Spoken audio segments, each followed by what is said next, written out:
ओम शांती. ओम शांती. ओम शांती. आज 20 ऑगस्ट 2026. प्रभात मुरली. ओम शांती. गोड मुलांनो, बाबा आले आहेत तुम्हाला या पापी दुनियेमधून काढून चैनीच्या आरामदायी दुनियेमध्ये घेऊन जाण्यासाठी. बाबांकडून तुम्हाला सुख शांतीच्या 2 सौगात मिळतात. प्रश्न: साऱ्या दुनियेमध्ये खऱ्या नंस तुम्ही आहात. खऱ्या नंस कोणाला म्हटले जाईल? उत्तर: खऱ्या नंस त्या आहेत ज्यांच्या बुद्धीमध्ये एकाचीच आठवण असेल, अर्थात नन बट वन्स.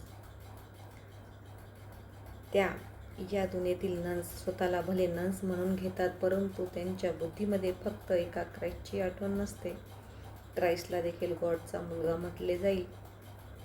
तर त्यांच्या बुद्धीमध्ये 2 आहेत आणि तुमच्या बुद्धीमध्ये 1 बाबा आहे. म्हणून तुम्ही खऱ्या नंस आहात. तुम्हाला बाबांचा आदेश आहे की पवित्र राहायचे आहे.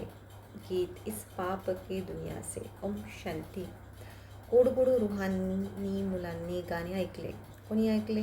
आत्मांनी. आत्म्याला परमात्मे म्हटले जाऊ शकत नाही. मनुष्याला भगवान म्हणू शकत नाही. अच्छा, आता तुम्ही आहात ब्राह्मण. तुम्हाला आता देवता म्हटले जात नाही. ब्रह्माला देखील देवता म्हटले जाऊ शकत नाही. भले म्हटले जरी जाते ब्रह्मा देवताय नमः, विष्णू देवताय नमः, परंतु ब्रह्मा आणि विष्णूमध्ये तर खूप फरक आहे. विष्णूला देवता म्हटले जाते, ब्रह्माला देवता म्हणू शकत नाही, कारण ते आहेत ब्राह्मणांचे पिता. ब्राह्मणांना देवता म्हटले जाऊ शकत नाही. आता या गोष्टी कोणी मनुष्याला समजावून सांगू शकत नाही. भगवानच समजावून सांगतात. मनुष्य तर अंधश्रद्धेमध्ये जे येईल ते बोलून टाकतात. आता तुम्ही मुले समजता. रुहानी बाबा आम्हा मुलांना शिकवत आहेत. स्वतःला आत्मा समजले पाहिजे. मी आत्मा हे शरीर धारण करते. माझ्या आत्म्याने 84 जन्म घेतले आहेत. जसे कर्म करतो तसेच शरीर मिळते. शरीरापासून आत्मा वेगळी होते तेव्हा मग शरीरावर प्रेम राहत नाही, आत्मांवर प्रेम असते. आत्मामध्ये देखील प्रेम तेव्हाच असते जेव्हा आत्मा शरीरमध्ये असते. पितरांना मनुष्य बोलावतात तरी तर त्यांचे शरीर तर त्यांचे नष्ट झाले तरी देखील त्यांच्या आत्म्यांची आठवण करतात. म्हणून ब्राह्मणाच्या शरीरामध्ये बोलावतात. म्हणतात, अमक्याची आत्मा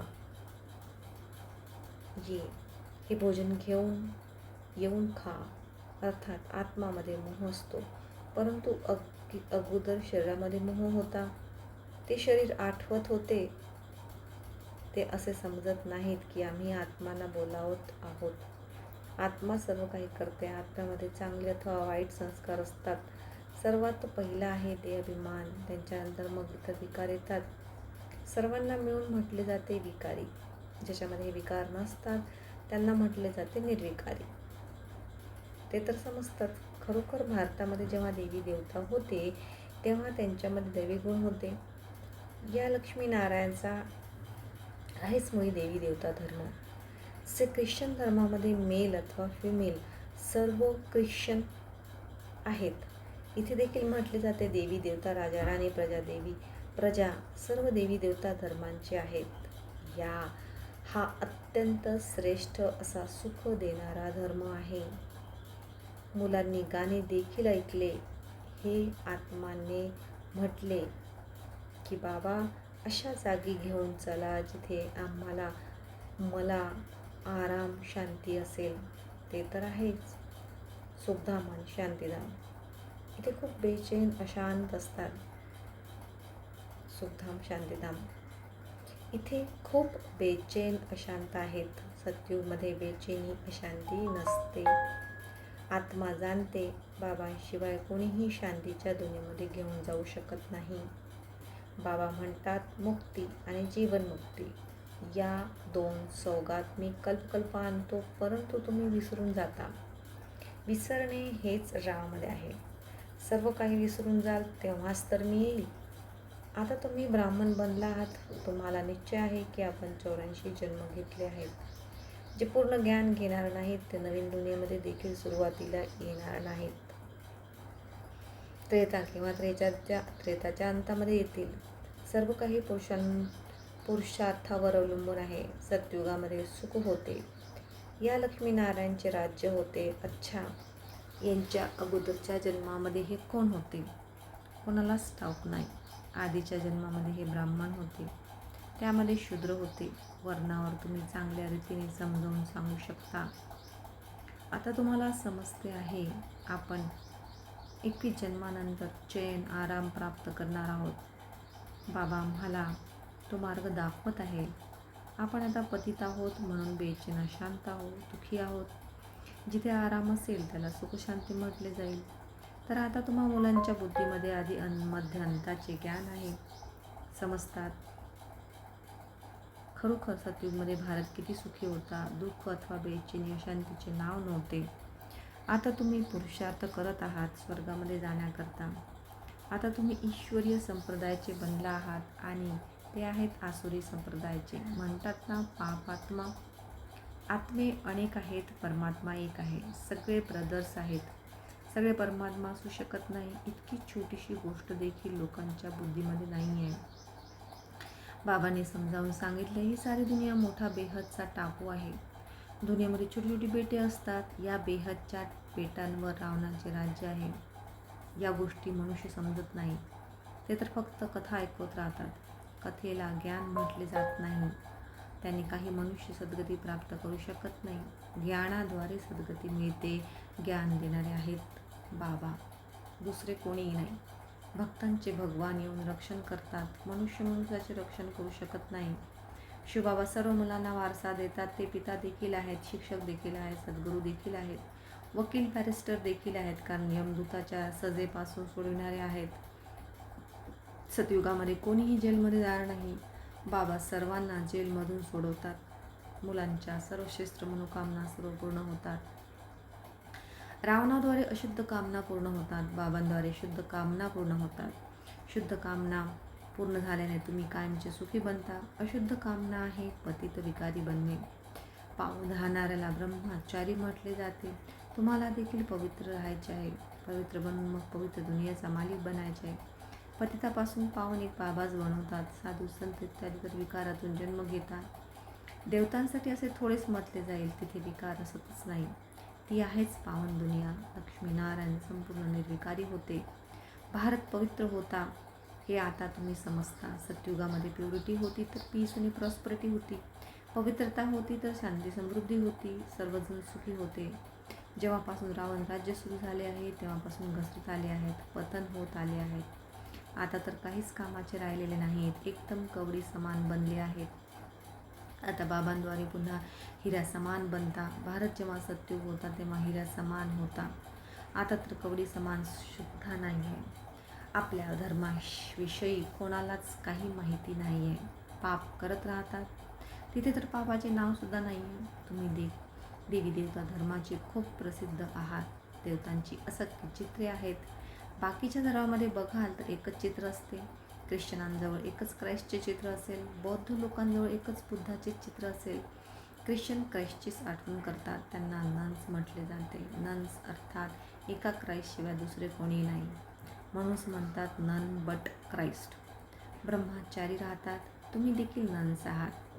तुम्ही आपल्या गृहस्थ व्यवहारामध्ये राहून नन्स बनता. एका बाबांचीच आठवण करता. None but one.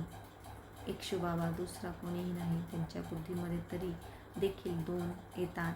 क्राइस्टमध्ये देखील समजतील की तो गॉडचा मुलगा होता, परंतु त्यांना गॉड विषयीचे नॉलेज नाही आहे. तुम्हा मुलांना नॉलेज आहे.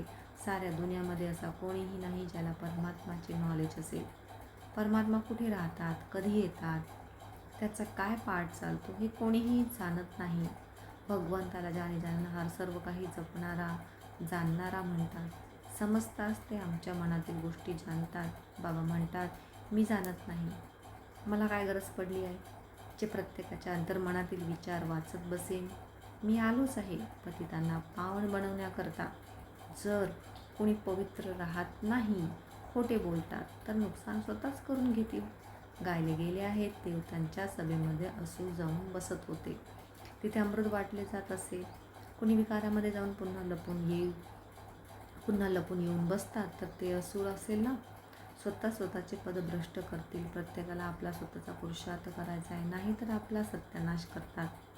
खूप जण असे आहेत जे लपून येऊन बसतात, म्हणतात आम्ही विकारात थोडेच जातो, परंतु विकारात जात राहतात. हे जण स्वतःलाच फसवतात, स्वतःचा सत्यानाश करतात. परमपिता परमात्मा ज्यांना राईट हँड धर्मराज आहेत त्यांच्यासमोर खोटे बोलतात ते स्वतः दंडाचे भागीदार बनतात. बऱ्याच सेंटरवर देखील असे असतात. बाबा जेव्हा पहिल्यांदा दिल्लीत गेले होते तेव्हा दररोज एक माणूस येत होता आणि विकारामध्ये जात होता. विचारले जायचे की जर पवित्र राहत नाहीस तू येतोस कशाला, तर म्हणायचे मी जर आलो नाही तर निर्विकारी कसा बनेल. पवित्रता चांगली वाटते परंतु राहू देखील शकत नाही. शेवटी सुधारेल तर खरा, जर आलोच नाही तर बेडा गर्क होईल, जीवनरूपी नाव बुडून जाईल. दुसरा कोणताही मार्गच नाही, म्हणून मला इथे यावे लागते. बाबा समजावून सांगतात तू वायुमंडळ खराब करत आहेस, कुठवर असा येत राहशील. जे पावन बनतात त्यांना पतितांची जाणून घृणा वाटते. म्हणतात बाबा यांच्या हातचे जेवण देखील चांगले वाटत नाही. बाबांनी युक्ती देखील सांगितली आहे. खाण्यापिण्याची कटकट होते तर असे नाही की नोकरीत सोडून द्याल, परंतु युक्तीने चालवायचे असते. कोणाला सांगितले तर लगेच चिडतात. पवित्र कसे राहणार हे तर कधी ऐकलेले नाही. संन्यासी देखील राहू शकत नाही. जेव्हा घरबार सोडून जातात तेव्हा पवित्र राहू शकतात, परंतु हे कोणाला माहीत नाही की इथे पतित पावन परमपिता परमात्मा शिकवत आहे, परंतु मानत नाही म्हणून विरोध करतात. शिवबाबा ब्रह्मातनामध्ये येतात. हे कोणत्या शास्त्रामध्ये आहे ते दाखवा. हे तर गीतेमध्ये लिहिलेले आहे की मी साधारण वृद्धतनामध्ये येतो. ते ब्रह्माबाबांच्या स्वतःच्या जन्मांना जाणत नाही, हे तर लिहिलेले आहे. मग तुम्ही हे कसे म्हणता की परमात्मा मनुष्यतनामध्ये कसे येतील. पतिततनामध्ये येऊन मार्ग सांगतील ना. यापूर्वी देखील आले होते आणि सांगितले होते. मामेकम मज एकाची आठवण करा. तेच परमधाममध्ये राहतात आणि म्हणतात मज एकाची आठवण करा. श्रीकृष्णाचे शरीर काही मूलवतनमध्ये तर नसणार नाही, ज्यामुळे म्हणेल की मज एकाची आठवण करा. एक परमपिता परमात्मा साधारण तनामध्ये प्रवेश करून तुम्हा मुलांना म्हणतात मामेकम मज एकाची आठवण करा, तर या योगोग्नीने तुमची पापे नष्ट होतील आणि म्हणूनच मला पतित पावन म्हणतात. पतित पावन जरूर आत्म्यांचे असताना पतित देखील आत्माच बनते. बाबा म्हणतात तुम्ही पवित्र आत्मा 16 कला संपूर्ण होता, आता 9 कला एकदम पतित बनला आहात. मी कल्पकल्प येऊन तुम्हाला समजावून सांगतो. तुम्ही जे काम चितेवर बसून पतित बनता तर मी तुम्हाला ज्ञान चितेवर बसून पावन बनवतो. भारतामध्ये पवित्र प्रवृत्ती मार्ग होता, आता पवित्र प्रवृत्ती मार्ग आहे. कोणालाच चैन आराम नाही आहे. आता बाबा म्हणतात दोघांनीही पती पत्नी ज्ञान चितेवर बसा. प्रत्येक आत्माला आपापल्या कर्मानुसार शोई मिळते. असे नाही की दुसऱ्या जन्मामध्ये तेच पती पत्नी एकमेकांना भेटतील नाही. इतकी रेस करू शकणार नाहीत. ही तर त्या अभ्यासाची गोष्ट आहे ना. अज्ञान काळामध्ये कसे होऊ शकते. एकमेकांवर खूप प्रेम असेल तर त्यांच्या मनोकामना पूर्ण होऊ शकतात. तो तर आहे पतित विकारी मार्ग. पतीच्या मृत्यूनंतर पत्नी चितेवर बसते. दुसऱ्या जन्मामध्ये देखील त्यांना जाऊन भेटते, परंतु दुसऱ्या जन्मामध्ये त्याला थोडेच समजणार. तुम्ही देखील बाबांसोबत ज्ञानचितेवर चढत आहात. ह्याचे शरीर पतित शरीर सोडून निघून जाल. तुम्हाला हे आता माहीत झाले आहे. त्यानंतर हे तर माहीत नसते की आपण मागच्या जन्मामध्ये असे साथीदार होतो. तुम्हाला देखील नंतर तिथे या गोष्टी लक्षात राहणार नाही. आता तुमच्या बुद्धीमध्ये एम ऑब्जेक्ट आहे. मम्मा बाबा लक्ष्मीनारायण बनतील, विष्णू आहेत देवता. प्रजापिता ब्रह्माला देवता म्हणू शकत नाही, ब्रह्माच देवता बनतात. ब्रह्मासो विष्णू विष्णू ब्रह्मा कसे बनतात हे आता तुम्ही समजावून घेतले आहे. आता तुम्ही जाणता चैन आराम किंवा स्वर्गामध्येच असतो. एखाद्याचा मृत्यू झाला तर म्हणतात स्वर्गात गेलो, अर्थात शांतीधाममध्ये गेला. बेचैनीमध्ये अशांतीमध्ये पतित राहतात.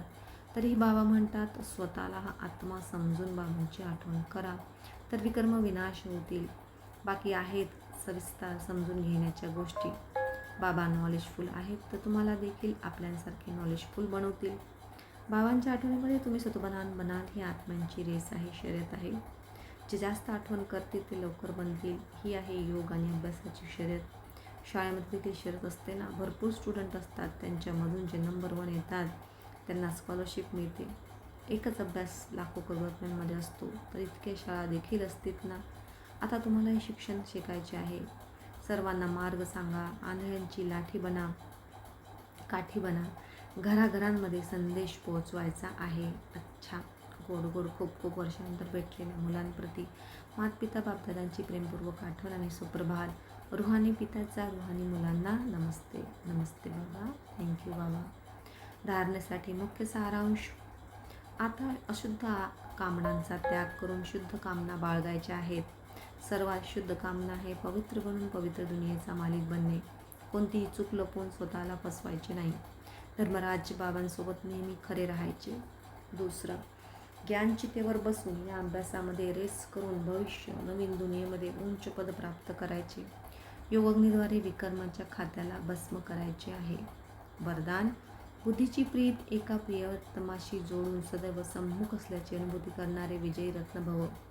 प्रीत बुद्धी अर्थात बुद्धीची लगन, बुद्धीची तार एका प्रियतमासोबत जोडलेली असावी.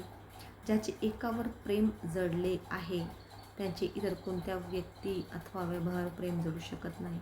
ते सदैव बापदादांना आपल्या सम्मुख असल्याचा अनुभव करतील.